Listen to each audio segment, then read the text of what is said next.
What's going on, guys? It's your boy Serrano, and today we're going to be taking a look at 7 top phones under $200. But first, we're going to be taking a look at the LG K50S. Inside the internals, the phone carries a 4000 milliamp hour battery with 3 cameras on the back, a 13 megapixel, which is going to be your wide angle, another one which is a 5 for ultra wide, and a 2 for depth. You're also getting a really nice performance when it comes to gaming as far as light games. So you're pretty much going to be able to play Call of Duty, PUBG Mobile, and your typical medium graphic games as well. As long as you keep the graphics on medium, they should play no issues whatsoever on this phone. So honestly, I didn't have any issues when it came to this device. Now, as far as the overall gameplay, I was pretty happy with it. It was pretty smooth, and I will be doing a separate game test for this, so make sure you stay locked in for that. But as far as the PPI, it was 259 pixels per inch with a 720 panel that was 15 by 20 as well. And honestly, it was all around really good.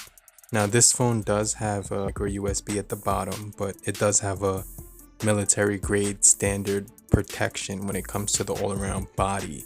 It's all polycarbonate, which will be good for extreme conditions, and it's gonna have a Helio P22 12 nanometer processing chip inside. We're also getting Android 9.0 upgradable to Android 10 as well. Now, the Orcatel C17 Pro is another phone that made this list. It does have a really nice overall build as well. You're getting all polycarbonate plastic on the back as well as plastic borders, but the really nice thing about this device is it does have a really nice large battery at 4000 milliamp hours. The screen is also of 720 display by 1560 as well, and you're also getting some decent colors on the display. They're actually really bright and vivid. The screen quality is 6.36 inches, and you're getting a punch hole cutout with 5 gigahertz Wi-Fi on board as well. Now, you do get an aluminum alloy body that is going to be surrounding it, but the back will be plastic. However, you're getting a 16 nanometer processing chip with the Helio P23, which is actually pretty decent when I was playing PUBG Mobile. Now, I didn't have any issues with it whatsoever, and it did give you 4 gigabytes of RAM as well as 64 gigabytes of internal storage, which was actually really nice to see, as well as a nice display, which is going to offer you 271 pixels per inch. Now, you do get a 13 megapixel rear camera and a 5 megapixel front camera, and you're going to be getting some decent software when it comes to the cameras. They're going to be able to give you image quality on the rear, which is going to be 4160 times 3120 image resolution, and video resolution is going to give you the 1920 by 1080 pixels. So it had some good quality when it came down to it when you were in some really light surroundings as well. So I definitely enjoyed this phone overall. The Nokia 4.2 is a really nice phone. It comes in at a nice size for one-handed use, 5 inches, 5.71 inches. So it's actually going to be a nice compact phone, and you're going to be able to get Android One program on here with an LED light, which is combined on the power button, volume rockers above it. You do get USB, micro USB on here, but you do get a headphone jack as well. The great thing is you're getting front end glass back, so this thing feels really premium. It also does have a dual SIM for you're going to be able to put 2 SIMs in there. You're also going to be able to put a SD card as well separately, so that's kind of cool. The IPS display is actually nice, and it's giving you 295 pixels per inch. You're getting Android 10 on here because of that Android One program through Google.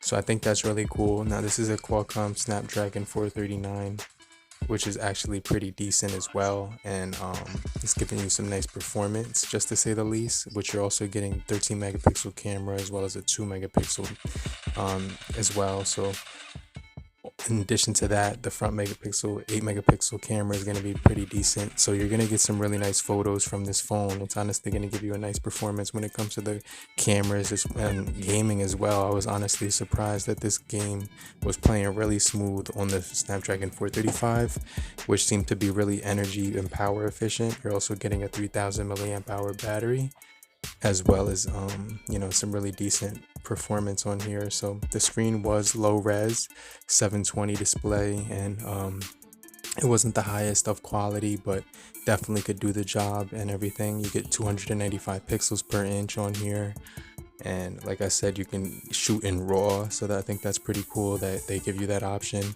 So the cameras are definitely going to be really good. This phone came out in February 2019, and they give you some really nice options for the camera. Now this phone is right under $130, so it's definitely going to be pretty good for you if you're looking to spend less money in the budget market.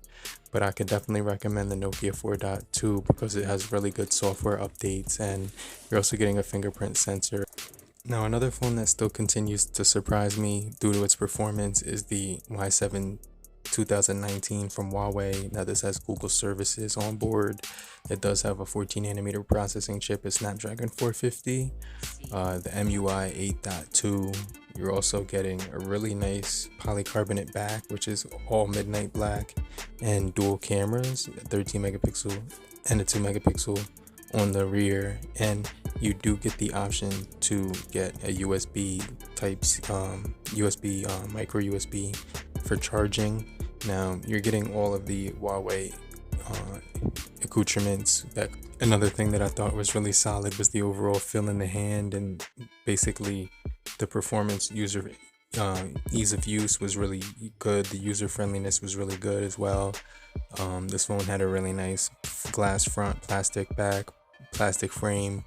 You're getting a really nice panel, 269 pixels per inch. The Snapdragon 14nm processor was pretty decent. You're getting some decent software as well as hardware, and decent memory and storage. You're getting 3 gigabytes of internal RAM, 32 gigabytes of ROM, and you're also getting some nice options for the camera on the 13 megapixel and the 2 megapixel depth sensor. You're getting the aperture mode. When you go over to the settings, you're going to notice that this phone does have pro mode for video and picture, which I actually think is really cool. It's probably one of the only phones in this group of phones that has that option, so just keep that in mind. But this phone is going to run you about 130 or lower, basically in the US. It has a 4000 milliamp hour battery, which is going to last pretty much about 4 days, 3 days. It's really going to give you a run for your money. You're also just getting an overall really nice camera set on here as well, and honestly this is going to give you some good performance when you're gaming. Now when it comes to the gaming, I was actually surprised because the Snapdragon 450 is on here, but the MUI is optimized really well. So they made sure that with the optimal performance, they gave you 3 gigabytes of RAM with 32 gigabytes of ROM as well, and the octa-core processing chip is clocked in at 1.8 gigahertz with an A53 Cortex. So there weren't any stutters when I was playing PUBG on here, and I thought that was actually pretty cool. So I did keep up when it came to the gaming. Also, you were going to get options like app gallery from Huawei, and since this phone was released in 2019, they still give you the Play Store as well, so you're going to be able to get the Play Store as well. Now this phone just has a lot of all the gesture features that some of the phones that are running on Android 10 have running on 8.1, so it's actually a really good phone. Now, one of my most favorite phones in this price point of under $200 is the Rocket IO Pro 3D with 4G LTE, 64 gigabytes of internal storage, and actually 4 gigabytes of RAM. This thing is only $184 on Walmart, which is where I got it, but when I originally got it was $300, but now you can get it $149 on Amazon. This phone has a really nice processing as well as a 3D display, which is one of its strong points. Now it has a high-res display, 2160 times 1080 full HD display, and it's giving you a glasses-free experience as well as 3D cameras, a 3D video camera as well. And Also, a way where you can actually watch content through the screen and without having 3D glasses, still be able to watch 3D content, which is kind of cool. You also do get night mode, super night mode, a lot of cool features on this camera, which I do like. Also an aperture mode as well.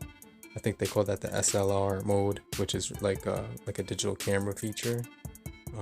You also get this really cinematic camera feature where if you take photos in this mode, they're going to come out really nice on that aspect ratio of like 21:9, I think it is. So it's just a really nice like camera as far as features, and altogether, like, the camera software on here got better the more I had it. They updated it from Android 8 to Android 9 from the time that I've been using it, and I've gotten the latest software update as well, which I was actually surprised to get recently. Also, they have a library of 3D content, which isn't the craziest that I've ever seen, but you're gonna be able to play games on here, and that display on here actually looks really nice. You get Wi-Fi calling on the Rocket Talk. Like, they have this like app thing which gives you 3 months free, but I don't really use that. I just use the basic features that it comes along with. Now that it has the Android 9.0 Pie, you're still getting some cool features on here. You're getting expandable storage up to 256 gigabytes as well. The single front 8 megapixel camera is actually really good. I actually did a live stream on this phone once as a guest on my friend Simply Your Devices channel, and no one noticed that I was actually using a low tier phone, and it came out really good quality, and the speakers came out really good as well. So you can still like use this for like content creation and media content as well. So I definitely thought that was pretty cool that it did feature a fingerprint on the back, facial recognition on the front as well, and it just had a nice combination of cameras to mess around and play around with, and a really nice high-res display, which was really good to look at and honestly looked really good. Now, another phone that fits this price bracket really well is the Blu Vivo X6. It has a 6.1 inch HD plus display, 64 gigabytes plus 3 gigabytes of RAM. It comes in this radiant blue color, and it does have a detachable battery, which is going to be removable. I'm not sure if you can get accessories yet for it, but you do get a lot of camera features to play around with on this phone, and it does have a really nice build quality and overall really easy user interface to mess around with. So Blu did give it a 19:9 infinity curved glass. You also do got a decent memory and processing chip on here. You can charge it at 10 watts quick charging. Does have a fingerprint sensor as well on the back, along with all the bands, and it does come locked for Metro and Cricket. You do get 3 gigabytes of RAM as well, 64 gigabytes of internal storage, but the craziest thing is that the price point of it is only $109 right now. So I honestly think that's really cool that they've given you a decent processing chip, decent performance, as well as some really good cameras as well, for pretty much under $110 right now. So you definitely want to jump on this deal, because it's actually a steal, and you can get this at a really low price point. Now, the last phone that we're going to be talking about is the Umidigi A3x, which is going to have a really nice premium design. You're getting glass on the front, glass on the back, aluminum rails all across the sides as well. You're getting a headphone jack, dual cameras as well. On the back, you're getting a nice camera setup, 16 megapixel and a 5 on the front as well. So I definitely think that's pretty cool. Also, you're getting 16 gigabytes of memory that can be expanded up to 128 gigabytes or more. So honestly, you won't run out of storage, because you can actually use it as internal, which is one of the things that I did notice that was really cool about this device. It has some really funky camera features to play around with. You're also getting a really nice stock Android with the Umidigi UI, which they did. The OS that they were using was really bare bone, and also it's really lightweight. Now you're getting Android 10 on here right out of the box, which is really cool. Facial recognition, fingerprint sensor as well, and some really good battery performance that was decent. So you're getting about a 3000 milliamp hour battery, which is going to give you about a full day of use, so you won't have to worry about you know, like running to the wall charger. But I honestly think this phone is really good. But let me know which one was your favorite out of these 7 top phones under $200 in 2020. And it's your boy Serrano. And if you found this helpful, hit the like button and show your support and appreciation. And I'll see you guys on the next video. But in the meantime, have a great morning, afternoon, evening, depending where you are. Have a great night. Later, crew. Peace.